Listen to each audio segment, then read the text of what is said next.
क्या आपने कभी सोचा है कि भगवान जगन्नाथ की मूर्ति बाकी देवताओं से इतनी अलग क्यों है? न पूरे हाथ हैं, न पैर हैं, आंखें इतनी बड़ी हैं और चेहरा भी आम मूर्तियों जैसा नहीं दिखता। क्या ये कला अधूरी रह गई थी या फिर कोई दिव्य रहस्य है? ये कोई सामान्य मूर्ति नहीं, बल्कि स्वयं भगवान श्री कृष्ण की दिव्यता का सबसे रहस्यमय रूप है। ये कहानी शुरू होती है उस समय से जब द्वारका डूब गई थी और भगवान श्री कृष्ण ने पृथ्वी से विदा ली थी।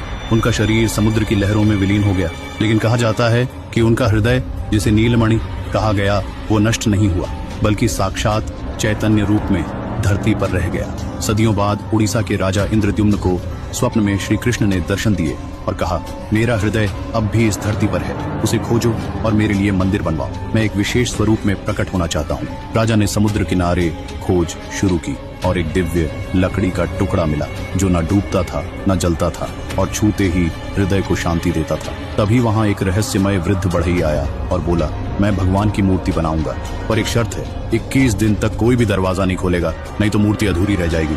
राजा ने वादा किया। बढ़ई कक्ष के भीतर चला गया। दरवाजा बंद हो गया। अंदर से कुछ दिनों तक भारी हथौड़े की आवाज आती रही। फिर सब कुछ शांत हो गया। जैसे जैसे दिन बीतने लगे, राजा को चिंता सताने लगी। 15वें दिन उन्होंने दरवाजा खुलवा दिया।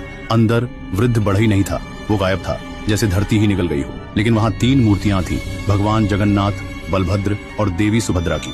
लेकिन मूर्तियां अधूरी थी, न हाथ पूरे न पैर, आंखें बड़ी बड़ी और चेहरा अत्यंत भावुक। राजा घबरा गया। क्या मैंने गलती कर दी?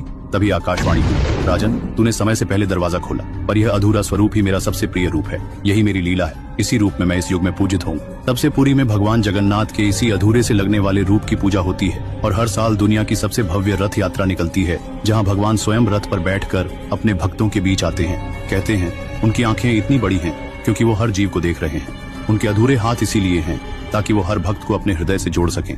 और उनके बिना पैरों का मतलब ये नहीं कि वो अधूरे हैं, बल्कि ये दर्शाता है कि उनका अस्तित्व हर दिशा में फैला है। भगवान जगन्नाथ अधूरे दिखते जरूर हैं, पर वे पूर्णतम हैं। उनका यही स्वरूप हमें सिखाता है कि ईश्वर की पूर्णता हमारी आंखों से नहीं, श्रद्धा से देखी जाती है।